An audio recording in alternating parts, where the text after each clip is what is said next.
Oi, eu sou o Caio e a gente vai estar apresentando aqui o nosso trabalho sobre realidade aumentada. O grupo é composto por mim, Caio de Assis Ribeiro, pelo Diogo, pela Gabriela e pelo Lenin. E aí, na questão da ordem dos conteúdos, a gente vai puxar primeiro uma introdução, falando sobre o que é a realidade aumentada, sobre as motivações de uso dela e as motivações do próprio desenvolvimento da tecnologia. Em conceitos e aplicações, a gente vai falar sobre como ela é usada no mundo real, algumas empresas que fazem uso disso, onde a gente pode encontrar, e os conceitos que a gente utilizou e a ferramenta que a gente utilizou, que foi a biblioteca Frame.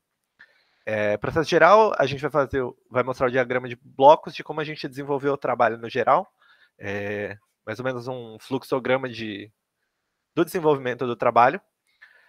Para o algoritmo básico, a gente vai explicar mais ou menos como o, o nosso caso de realidade aumentada, como funciona mesmo, qual é, entre aspas, o pipeline que o computador segue para fazer essas transformações e exibir para a gente o que a gente quer ver.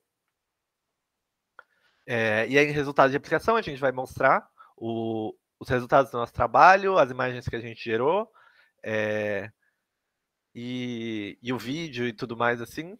Vocês vão ver, é legal.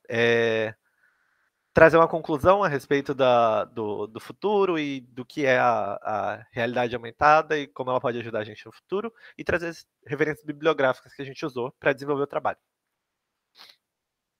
Aí, puxando agora a introdução, explicar primeiro o que é a realidade aumentada. Eu acho muito interessante trazer esse conceito que ela é uma prima da realidade virtual, nesse conceito de simulação de angulação em direção que você aponta e trabalhar em cima de um mundo criado. Só que a realidade aumentada, ela opera sobre o mundo real. A gente visualiza o mundo real e incrementa ele com modelos, com imagens, com modelos 3D, com vídeos. Enquanto a realidade virtual, ela atua sobre um ambiente virtual criado. E aí, sobre utilidades, a gente pode ver várias coisas. Basicamente, a gente consegue ver como utilidades da realidade aumentada, qualquer coisa que fosse positivo a gente visualizar sem precisar ter aquilo ali. Então, desde um móvel a uma planta, a entender como um espaço funciona, ou, por exemplo, um texto ali que você quer que ele mude, que você possa mudar ele sem precisar fazer uma alteração física, você linka um marcador para ele e deixa ele ser visualizado depois. Então, tem várias áreas em que a gente pode usar isso, para todos os fins de educação, entretenimento, até modelar projetos e coisas assim, é muito amplo. E justamente por causa disso surgiu a realidade aumentada. A gente incrementar o nosso mundo com coisas que a gente não tem prontas, assim, que a gente não tem pra gente. Então a gente consegue incrementar e é, fazer coisas como, por exemplo, um dos exemplos que a gente vai citar depois, verificar como seria um produto sem você precisar comprar ele, como ele encaixaria na situação e tudo mais.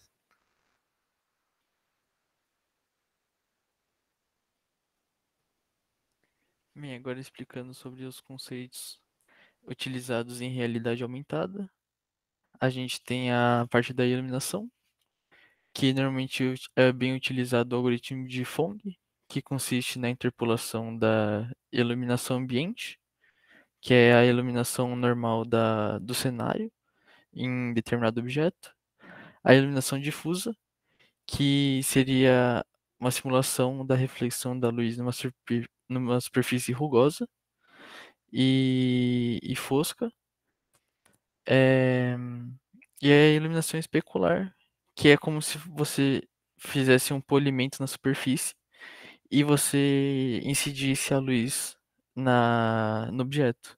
E aí você teria pontos de mais foco de luz. E aí o algoritmo de Phong faz a junção de todas essas iluminações e deixa o objeto muito mais realista, já que é, ele também usa a parte de sombreamento e tudo mais. A parte de mapeamento de textura, Normalmente é utilizado em jogo, bastante em jogo, ou em modelagens, que você também consegue achar na internet, fácil. Ele vai disponibilizar várias, vários pontos diferentes, aspectos, texturas, parte física, diversos pontos de reflexão, de coeficiente de reflexão, onde você consegue ter vários sombreamentos diferentes, consegue ter vários formatos diferentes. E com a textura você consegue deixar tudo mais padronizado e fácil de exibir na tela do usuário. É, o Ray Tracing, ele consiste num sistema, num algoritmo que joga vários raios para todos os cantos de um ambiente e ele faz o cálculo de todas as incidências desses raios nos objetos. Então, ele vai calcular em quais objetos os raios estão incidindo e ele vai conseguir também atravessar esses objetos, dependendo de qual matéria ele é feito. Depende do programador, da pessoa que está utilizando.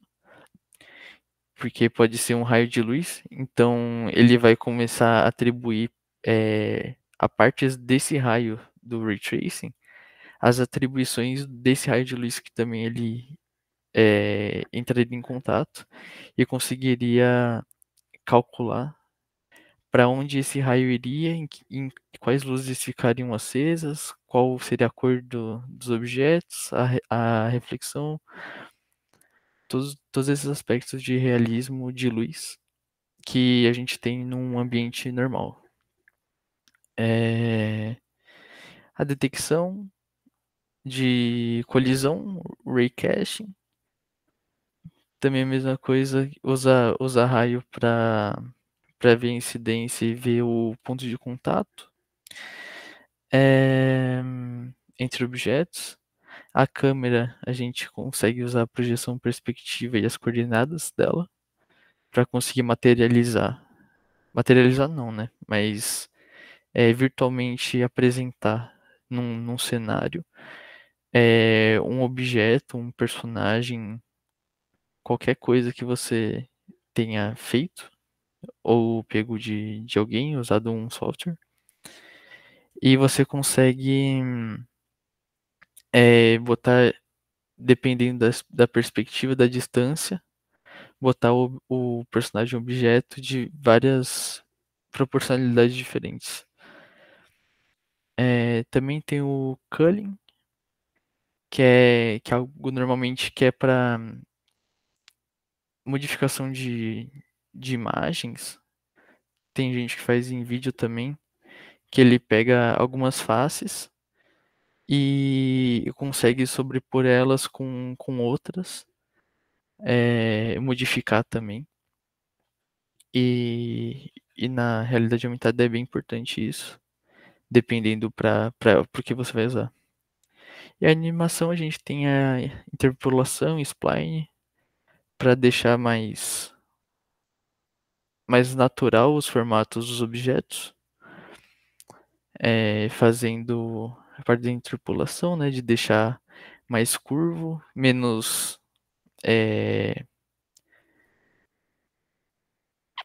uma forma menos bruta do produto em si, tentar deixar o mais real possível.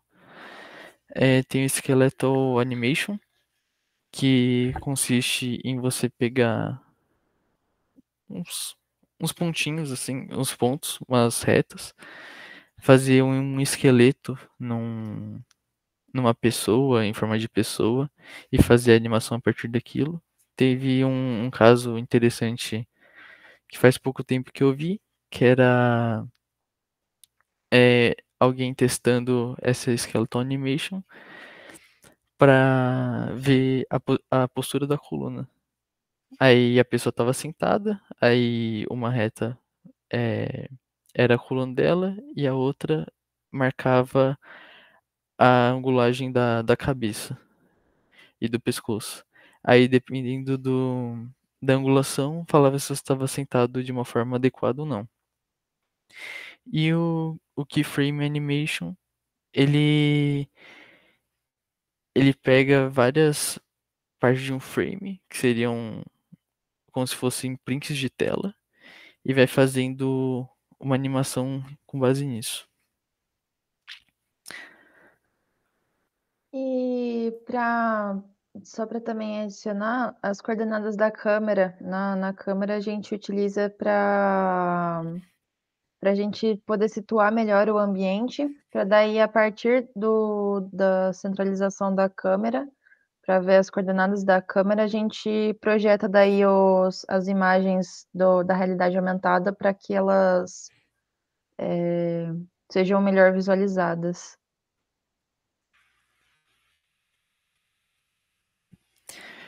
Um exemplo bem famoso ultimamente é o Facecake, que é uma loja de varejo que foi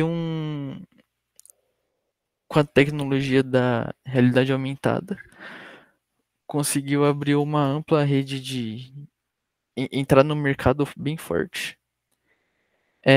Eles têm um aplicativo que disponibiliza acessórios como bolsas, brincos, relógios, colares. Você consegue utilizar ele no corpo. Então você normalmente mais para cosmético, né? Coisas na cara, no rosto. Para cosmético você consegue apontar o celular para sua face e você vai selecionando qual acessório você quer utilizar. E nisso você vê qual você se adequa melhor, sem precisar ir realmente na loja ou comprar para ver como que fica. Você consegue ver se combina com o vestido, com uma outra roupa, qualquer coisa, e sem sair de casa. Também tem a Siemens, que eles fazem produção de equipamento. É, eles usam a realidade aumentada para moldar e produzir os equipamentos que eles fazem. E, e com essa possibilidade, eles conseguem gerar operadores e designers melhores, porque eles não vão ter o problema de utilizar recurso a mais que não precisa e gastar dinheiro da empresa. Você consegue utilizar só na realidade aumentada.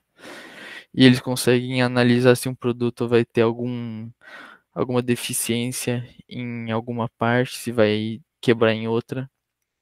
Eles conseguem ver qualquer parte física, qualquer parte de design. Então é muito importante para eles essa utilização, porque vai melhorar a eficiência, a precisão e vai economizar tempo e dinheiro também. Além de conseguir ter funcionários mais bem capacitados.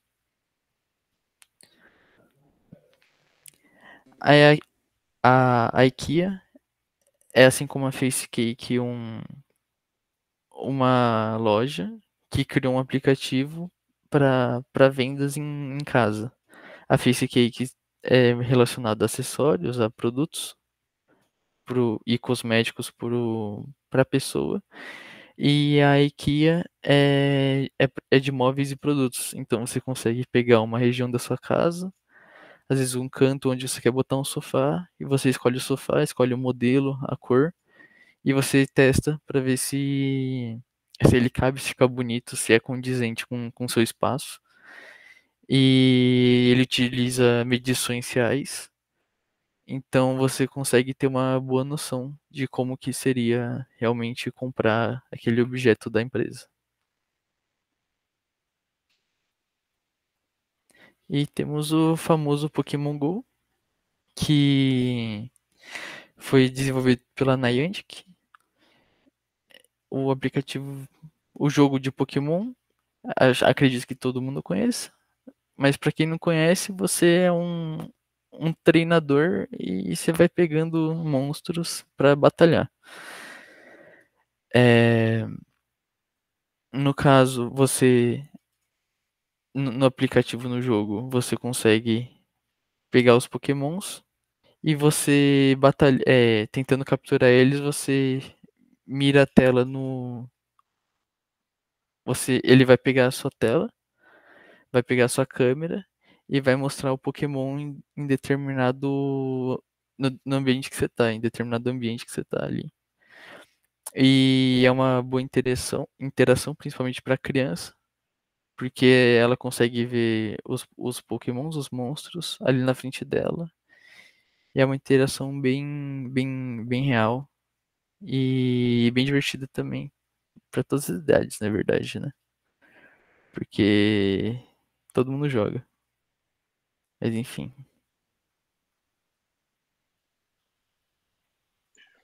Tá.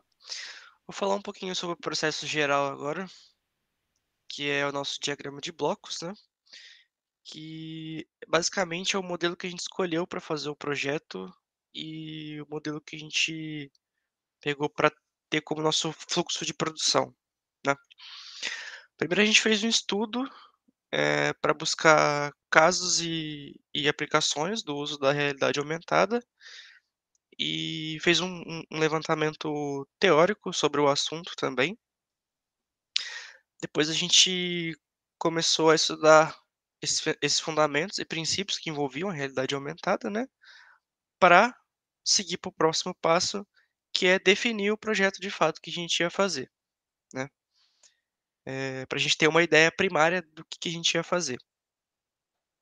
Depois disso, a gente começou a se reunir e planejar como que a gente ia fazer esse projeto, como que a gente ia aplicar o que a gente estudou e fazer as definições, né, desse projeto.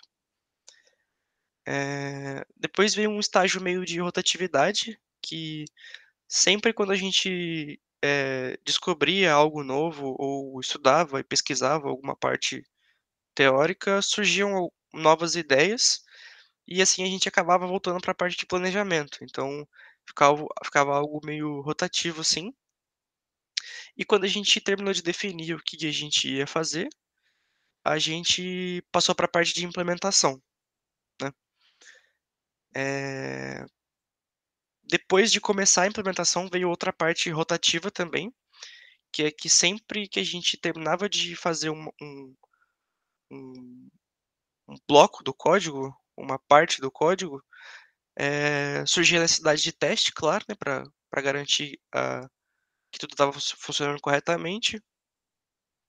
E acabavam surgindo novas ideias e novas e necessidades de otimização e necessidade de melhorias também, né, para a gente conseguir ter um aplicativo mais liso, digamos assim, né. E por fim, encerrando a implementação, a gente conseguiu coletar os resultados, fazer a documentação e trazer uma conclusão sobre esse nosso projeto. Bom, agora falando um pouco sobre o algoritmo básico, em vez de trazer o código inteiro aqui, comentando linha a linha, eu resolvi trazer um fluxograma para explicar mais por cima como que funciona o código da implementação. Primeiramente, tem um trecho do código lá no começo que ele inicializa a câmera, e daí depois que ele inicializou a câmera, ele inicia um ciclo de ficar verificando se tem algum marcador na tela, como por exemplo esse marcador aqui. Esse daqui é um tipo de marcador que a gente vai mostrar mais para frente. Aí ele vai analisar o padrão desse marcador. Se você for reparar, ele tem o quadradinho por fora, tem a imagem central ali. Utilizei o site ar.jsmarker para criar um marcador personalizado. E tem os marcadores padrão, que no caso são o kanji e o hiro. Esse daí não se precisa fazer um arquivo .pat, que é um tipo de arquivo que é como se fosse uma matriz cheia de números que ele contém o padrão da imagem, para daí o programa conseguir detectar. E, enfim, esse daí você só declara no código. No nosso código também está declarado que está presente uma imagem do tipo Hiro, e aí ele vai exibir o conteúdo correspondente desse arquivo. Então, assim, ele vai analisar o padrão, aí vai ser esse padrão da imagem, ele corresponde a algum marcador declarado no código. Aí pode ser o Hiro, pode ser o kanji, aí pode ser um personalizado, que daí você tem que importar o arquivo .pat dele. E aí, se esse marcador tiver declarado no código, ele exibe o conteúdo correspondente. Caso contrário, ele volta na etapa de exibir, de verificar se tem algum marcador na tela. Bom, como resultados do nosso trabalho, nós trouxemos 3 exemplos aqui. O primeiro é uma imagem simples, 2D, né, com um marcador customizado. Então, esse é um marcador, assim como a Gabriela falou, que você precisa importar. Então, a gente tem a imagem do cachorrinho aí, numa folha de papel, com esse marcador impresso. No próximo exemplo, a gente tem o Hiro, né, que é um marcador nativo da linguagem, fazendo aparecer uma imagem 3D de um cone aí. E uma parte curiosa dele é que, se você pegar a folha com o Hiro impresso nela e mexer para um lado, para o outro, ou para cima e para baixo, o cone se mexe junto com ela. E de terceiro exemplo, que é o kanji, quando ele aparece na tela, ele começa a reproduzir esse vídeo que tá passando aí agora. Olha lá, aparece o gatinho. Acho que não vai aparecer som agora, mas é um vídeo com som, e assim que ele é removido da tela, o vídeo para de ser reproduzido.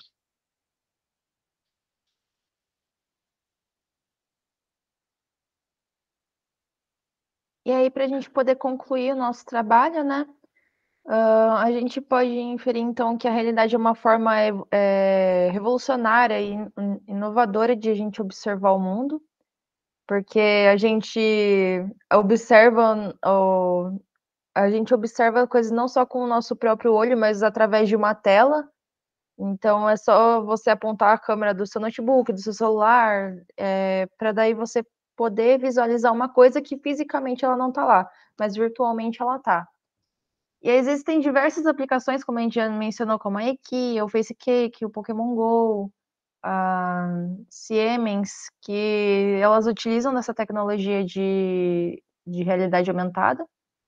E existem diversas ferramentas que a gente pode criar esse ambiente de realidade aumentada, que nem a Unity, que é uma coisa bem mais sofisticada, o A-Frame, que dá para criar aplicações em realidade aumentada, assim como a gente fez, mas também ele pode fazer aplicações de realidade virtual também. E, assim, o que a gente espera para o futuro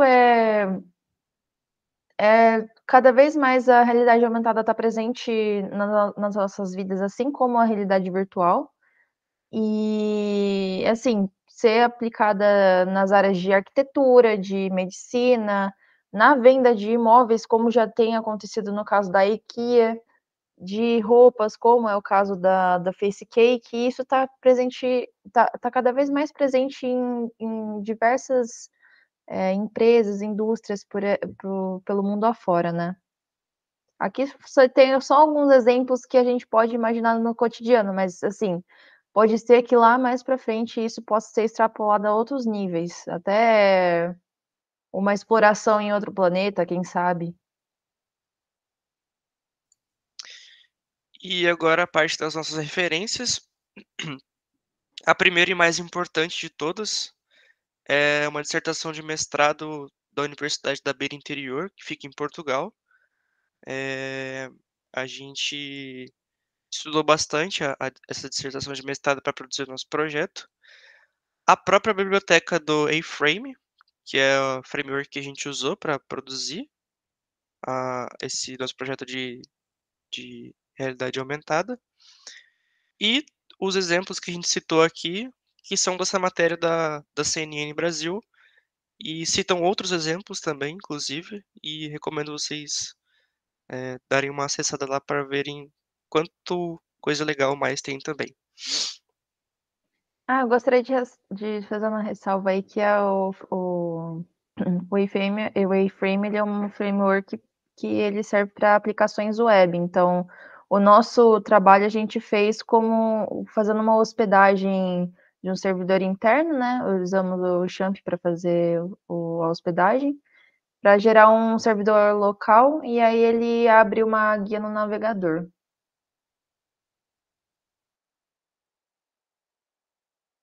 Bom, então, a gente gostaria de agradecer aí pela atenção e a gente fica com a grande pergunta: quem é esse Pokémon aí na imagem? Já dizia Sócrates. Obviamente é o Pikachu, já dizia Sócrates. Obrigada, galera.